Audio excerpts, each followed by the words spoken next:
आज की short analysis में हम डिस्कस करेंगे डीबी कॉर्प लिमिटेड स्टॉक के ऊपर। दोस्तों ये स्टॉक अगर आप देखो तो जुलाई 2024 से करेक्शन के अंदर चल रहा है। मोटा मोटी देखो तो दोस्तों इसने 3 महीने पूरे करेक्शन में बिता दिए और करेक्शन में भी दोस्तों इसने दोनों तरह का करेक्शन दिया, प्राइस वाइज टाइम वाइज दोनों। प्राइस वाइज करेक्शन के अंदर स्टॉक काफ़ी हद तक डाउन साइड करेक्ट हुआ और टाइम वाइज करेक्शन के अंदर स्टॉक ने एक साइडवे कंसोलिडेशन किया, एक रेंज बनाया, स्ट्रॉन्ग बेस बनाकर अल्टीमेटली उसको ब्रेकआउट किया है। और ये स्टॉक के अंदर देखो तो दोस्तों यहाँ पर एक बहुत बड़ी डाउनवर्ड स्लोपिंग पैरेलल चैनल थी जो एक स्ट्रॉन्ग रेजिस्टेंस का काम कर रही थी। अल्टीमेटली स्टॉक ने उसको ब्रेकआउट किया है।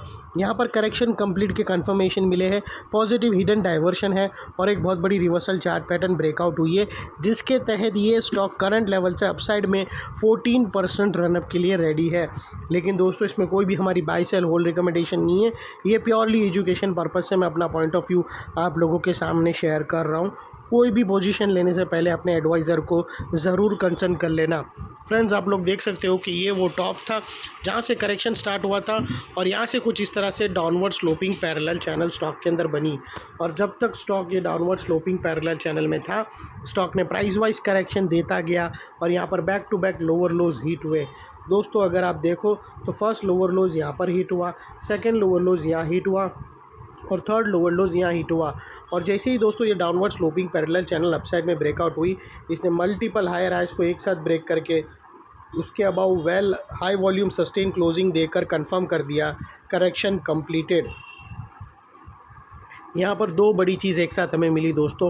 पहला तो इसने डाउनवर्ड स्लोपिंग पैरेलल चैनल को अपसाइड में ब्रेक किया, जिसके वजह से जो स्ट्रेट डाउन साइड फॉल आ रहा था प्राइस वाइज करेक्शन का, वो अल्टीमेटली रुक गया। और सेकेंडली इसके अंदर जो back to back lower lows थे वो हायर हाइज में फर्स्ट टाइम शिफ्ट हुए, जो हमें कंफर्म करता है कि स्टॉक के अंदर बॉटम लग गई है, करेक्शन कंप्लीटेड, ट्रेंड इसका चेंज हो चुका है। करेक्शन का ट्रेंड बाई साइड की तरफ शिफ्ट हो चुका है। अनलेस एंड अनटिल यहाँ पर कोई नया लोअर लोज ना मिले या फिर पुराने लोअर लोज के नीचे क्लोजिंग ना मिले, तब तक हम यही मानकर चलेंगे कि यहाँ पर बॉटम लग गई है और करेक्शन कंप्लीटेड। और फ्रेंड्स बात कर लेते हैं यहाँ पर डाइवर्शन की। तो दोस्तों अगर मैं आप लोगों को RSI डालकर दिखाऊं तो यहाँ पर आप लोगों को पॉजिटिव हिडन डाइवर्शन मिलेगा। दोस्तों प्राइस एक्शन के लोअर लोज अगर आप देखो तो यहाँ से वो अपसाइड में टिल्ट हुए हैं फ्रेंड्स, और वही RSI के लोअर लोज देखो तो वही की एरिया पे फ्लैट हिट हुए हैं और यहाँ से हमें ब्रेकआउट मिला है जो एक अपसाइड मोमेंटम पंप करेगा स्टॉक के अंदर। और दोस्तों फाइनली यहाँ पर बात कर लेते हैं चार्ट पैटर्न की। तो दोस्तों अगर मैं आप लोगों को बताऊँ तो यहाँ पर हमें एक ज़बरदस्त ट्रायंगुलर चार्ट पैटर्न ब्रेकआउट होते हुए मिलती है। दोस्तों अगर आप यहाँ पे देखो तो हमें यहाँ पर एक ट्रायंगुलर चार्ट पैटर्न ब्रेकआउट होते हुए मिली है। और दोस्तों ये जो इनसाइड रेंज है ये एक असेंडिंग ट्रायंगुलर चार्ट पैटर्न है। और दोस्तों ये जो इनसाइड रेंज है ट्रायंगुलर चार्ट पैटर्न की, ये कोई छोटी मोटी रेंज नहीं है, ये तकरीबन 14% की रेंज है जो ये नेकलाइन से ब्रेकआउट होने के बाद अपसाइड सस्टेन मूव स्टार्ट करेंगी तो स्टॉक 14% तक रनअप देगा। और वो लिहाज से दोस्तों स्टॉक का जो अगला टारगेट निकल कर आता है वो 400 रुपीज़ का आता है। और फ्रेंड्स और दोस्तों याद रखना, एक और चीज़ याद रखना दोस्तों, जैसे ये 400 के ऊपर 2 दिन कॉन्जिक्यूटिव क्लोजिंग दे दी तो ये स्टॉक के अंदर एक बड़ी चार्ट पैटर्न ब्रेकआउट होगी हायर टाइम के अंदर, जिसके अंदर इसके और भी फर्दर अपसाइड में टारगेट रिवाइज्ड होंगे और अल्टीमेटली ये डबल धमाका का कैंडिडेट भी बन सकता है। तो दोस्तों ये थी हमारी एनालिसिस। और दोस्तों बात कर लेते हैं यहाँ पर स्टॉप लॉस की। तो अगर आपको स्टॉप लॉस रखना हो तो फर्स्ट कैंडल की लो के नीचे क्लोजिंग बेसिस पे रख सकते हो, या फिर दोस्तों ATR की हेल्प ले सकते हो अपने एडवाइज़र को पूछकर। लेकिन दोस्तों आप लोगों को इतना मेक श्योर करना है कि आपका risk to reward ratio at least 1:2 या मिनिमम 1:1.5 रहना चाहिए।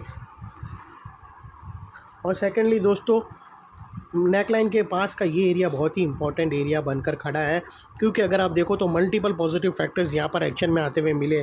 दोस्तों यही एरिया पे अगर आप देखो तो डाउनवर्ड स्लोपिंग पैरेलल चैनल, यही एरिया पे हमने downward sloping parallel channel upside में ब्रेकआउट होते हुए मिली। यही एरिया पे दोस्तों हमें लोअर लोज हायर राइज में शिफ्ट होते हुए मिले। यहाँ पर ही दोस्तों हमें पॉजिटिव हिडन डाइवर्शन RSI के थ्रू मिला और यहाँ पर ही दोस्तों हमें ascending triangular chart pattern breakout होते हुए मिली। तो दोस्तों वो लिहाज से ये एरिया जो अभी तक एक स्ट्रॉन्ग रेजिस्टेंस था वो अल्टीमेटली स्ट्रॉन्ग सपोर्ट बनकर खड़ा है।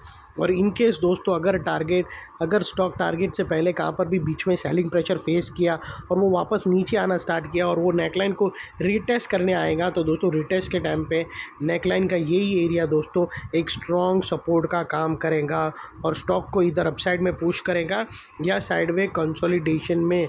और दोस्तों उसके बाद इतने बड़े स्ट्रॉन्ग सपोर्ट एरिया के नीचे तुम्हारा स्टॉप लॉस रहना चाहिए दोस्तों, जो आसानी से हिट ना हो।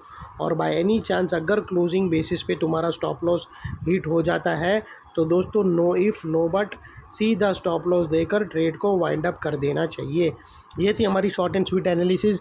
अच्छी लगी तो प्लीज़ चैनल को लाइक शेयर सब्सक्राइब ज़रूर करना फ्रेंड्स। थैंक यू, जय हिंद।